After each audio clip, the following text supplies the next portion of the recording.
Lectura de la Biblia de mayo 9. Libro de Samuel primero, capítulos 5 y 7. Después de que los filisteos capturaran el arca de Dios, la llevaron del campo de batalla en Ebenezer hasta la ciudad de Asdod. Llevaron el arca de Dios al templo del dios Dagón y la pusieron junto a una estatua de Dagón. Pero cuando los ciudadanos de Asdod fueron a verla, a la mañana siguiente la estatua de Dagón había caído boca abajo delante del arca del Señor. Así que levantaron a Dagón y nuevamente lo colocaron en su lugar. Pero temprano al día siguiente sucedió lo mismo. De nuevo Dagón había caído boca abajo frente al arca del Señor. Esta vez su cabeza y sus manos se habían quebrado y estaban a la entrada. Solo el tronco de su cuerpo quedó intacto. Por eso, hasta el día de hoy, ni los sacerdotes de Dagón, ni nadie más que entra al templo de Dagón en Asdod pisan el umbral. Entonces la mano dura del Señor hirió a la gente de Asdod y de las aldeas cercanas con una plaga de tumores.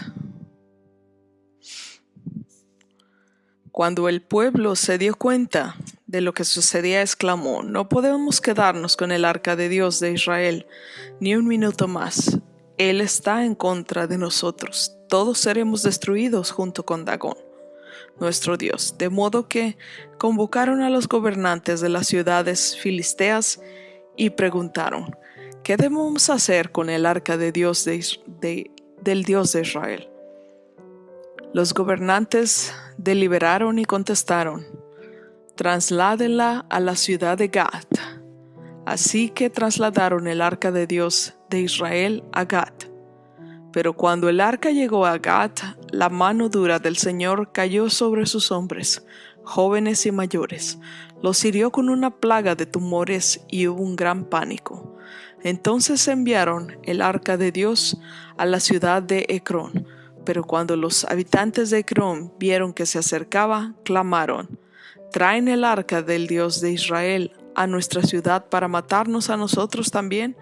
Entonces el pueblo volvió a llamar a los gobernantes filisteos y les suplicó: «Por favor, regresen el arca del Dios de Israel a su propio país, o nos matará a todos», pues ya habían comenzado la plaga mortal enviada por Dios, y un gran temor se apoderaba del pueblo.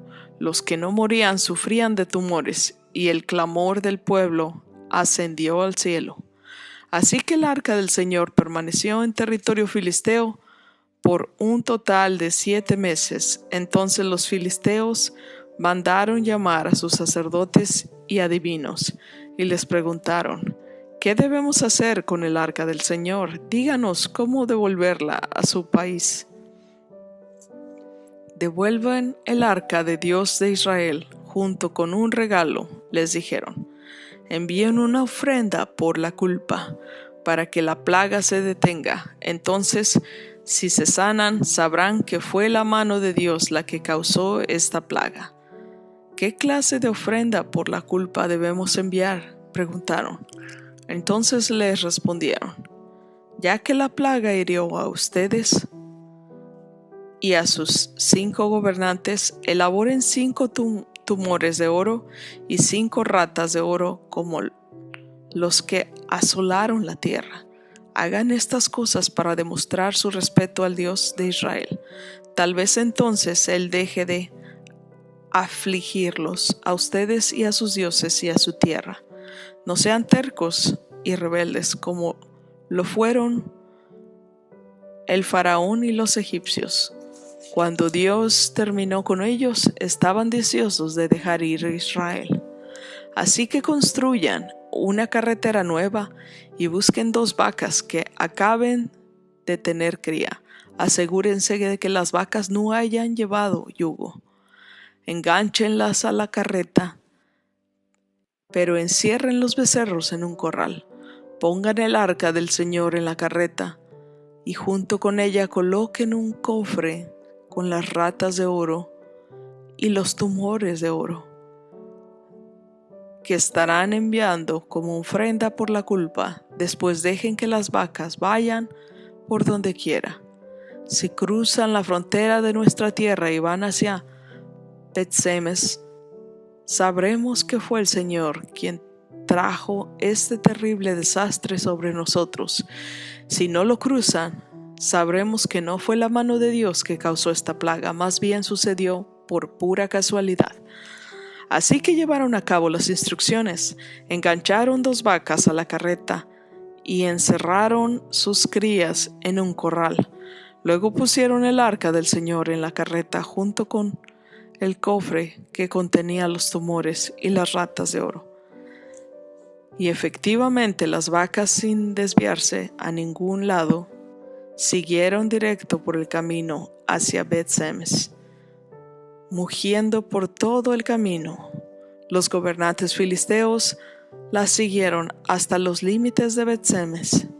Ahora bien, los habitantes de Bet-Semes estaban cosechando trigo en el valle, y cuando vieron el arca, se llenaron de alegría. La carreta entró en el campo de un hombre llamado Josué y se detuvo junto a una roca grande. Entonces la gente hizo pedazos la madera de la carreta para leña, mató a las 2 vacas y las sacrificó al Señor como ofrenda quemada. Varios hombres de la tribu de Levi levantaron de la carreta el arca del Señor y el cofre, que contenía las ratas y los tumores de oro, y los pusieron sobre la roca grande. Ese día el pueblo de Bet-Semes ofreció muchos sacrificios y ofrendas quemadas al Señor.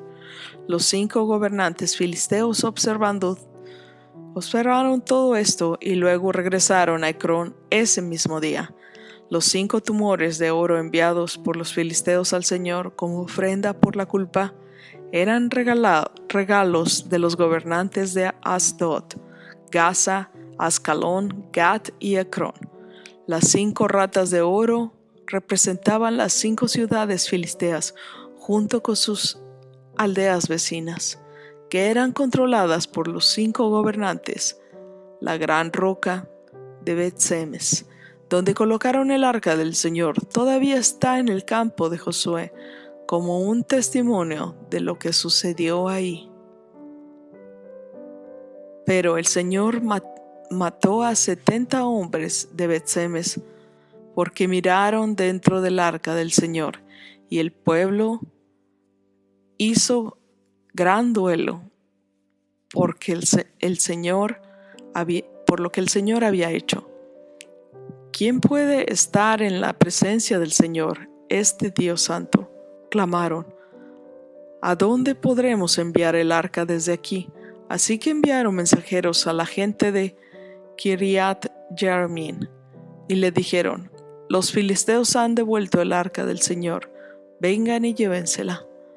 Entonces los hombres de Kiriat Jearim fueron por el arca del Señor, la llevaron a la casa de Abinadab, que estaba en las laderas, y comisionaron a su hijo Eleazar para que se encargara de ella. El arca permaneció en Kiriat Jearim mucho tiempo, 20 años en total. Durante ese tiempo todos los israelitas se levantaron porque parecía que el Señor los había abandonado. Entonces Samuel le dijo a todo el pueblo de Israel: si de todo corazón desean volver al Señor, desháganse de sus dioses ajenos y de las imágenes de Astoret. Dediquen su corazón al Señor y obedézcanlo solamente a Él. Entonces Él los rescatará de los filisteos. Así que los israelitas se deshicieron de todas las imágenes de Baal y de Astoret y adoraron al Señor. Después Samuel les dijo: reúnan a todo Israel en Mizpa, y yo oraré al Señor por ustedes. De manera que se reunieron en Mizpa, y en una gran ceremonia sacaron agua de un pozo y la derramaron delante del Señor. Asimismo, no comieron durante todo el día y confesaron que habían pecado contra el Señor. Fue en Mizpa donde Samuel se convirtió en juez de Israel. Cuando los gobernantes filisteos se enteraron de que Israel se había reunido en Mizpa, movilizaron a su ejército y avanzaron. El miedo invadió a los israelitas cuando supieron que los filisteos se acercaban.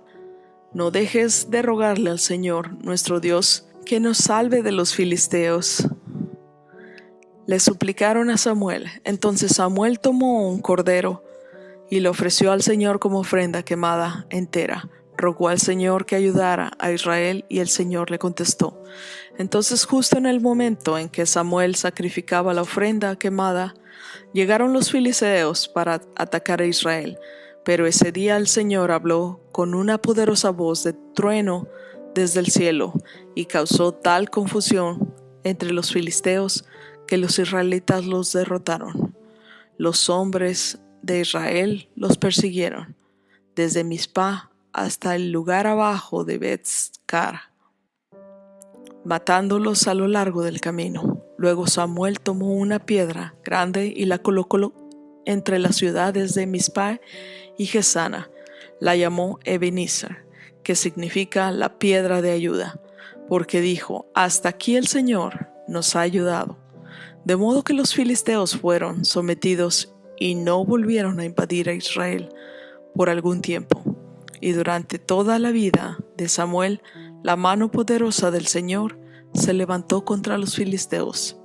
Entonces fueron restituidas a Israel las aldeas cercanas a Ecrón y Gad, que los filisteos habían tomado, junto con el resto del territorio que había tomado de Israel.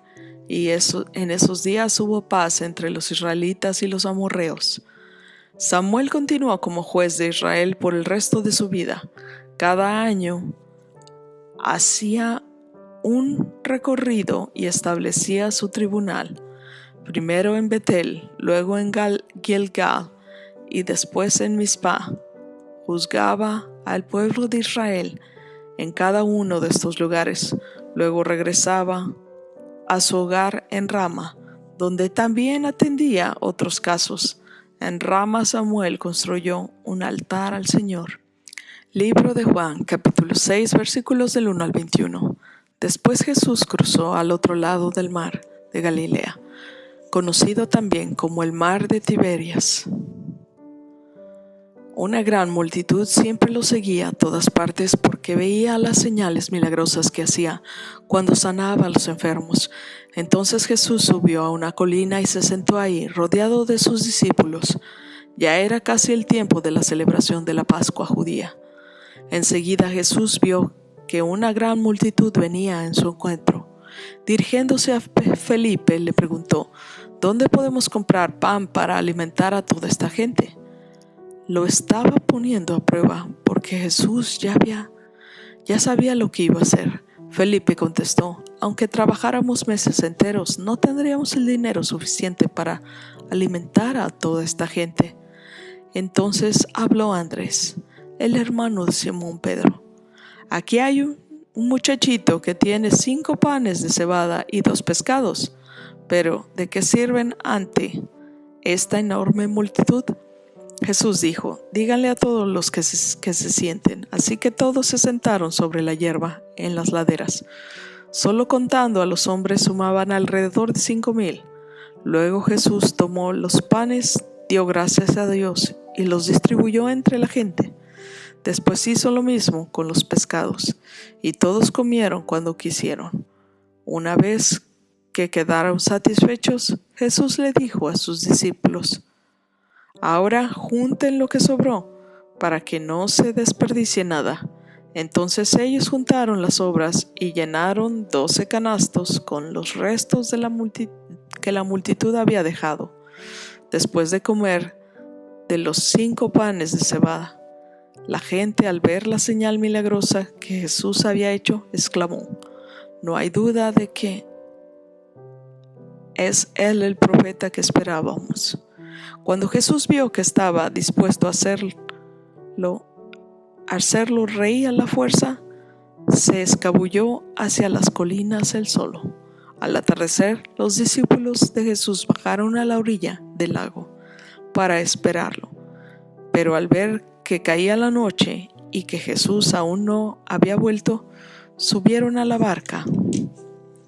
Comenzaron a cruzar el lago rumbo a Capernaum. Poco después se levantó un viento fuerte sobre ellos y el mar se agitó mucho. Habían remado unos 5 o 6 kilómetros, cuando de pronto vieron a Jesús caminando sobre el agua en dirección a la barca. Estaban aterrados, pero él exclamó: «No tengan miedo, yo estoy aquí». Entonces lo recibieron con entusiasmo en la barca y enseguida llegaron a su destino. Salmo 106, versículos del 13 al 31. Sin embargo, qué pronto los israelitas olvidaron lo que él había hecho. No quisieron esperar su consejo. En el desierto dieron rienda suelta a sus deseos, pusieron a prueba la paciencia de Dios en esa tierra árida y baldía. Entonces les dio lo que pedían, pero al mismo tiempo les envió una plaga. La gente del campamento se puso celosa de Moisés y tuvo envidia de Aarón, el santo sacerdote del Señor. Por esa causa la tierra se abrió, se tragó a Datán y enterró a Abiram junto con los otros rebeldes que estaban con Abiram. Sobre sus seguidores cayó fuego, una llama consumió a los perversos. Los israelitas hicieron un becerro en el monte Sinaí, se inclinaron ante una imagen hecha de oro, cambiaron su glorioso Dios por una estatua de un toro que come hierba. Se olvidaron de Dios, su Salvador, quien había realizado tantas grandezas en Egipto, obras tan maravillosas en la tierra de Cam, hechos tan asombrosos en el Mar Rojo. Por lo tanto, él declaró que los destruiría. Pero Moisés, su escogido, intervino entre el Señor y los israelitas. Les suplicó que apartara su ira y que no los destruyera. El pueblo se negó a entrar en la agradable tierra, porque no creían la promesa que Dios les iba a cuidar. En cambio, rezongaron en sus carpas y se negaron a obedecer al Señor.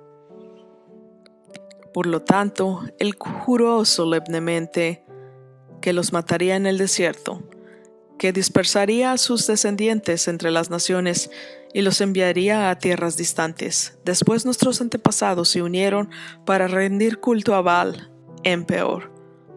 Hasta comieron sacrificios ofrecidos a los muertos. Con todo eso provocaron el enojo del Señor. Entonces se desató una plaga en medio de ellos, pero Fines tuvo el valor de intervenir y la plaga se detuvo. Por eso desde entonces se le considera un hombre justo. Libro de Proverbios, capítulo 14, versículos 32 y 33. Los perversos son aplastados por el desastre, pero los justos tienen un refugio cuando mueren. La sabiduría es venidera en el corazón comprensivo. La sabiduría no se encuentra entre los necios. Gracias por escuchar la lectura el día de hoy con nosotros. Compártenos con todos los tuyos. Comparte este canal para llegar más lejos. Ten un lindo día. Que Dios te bendiga.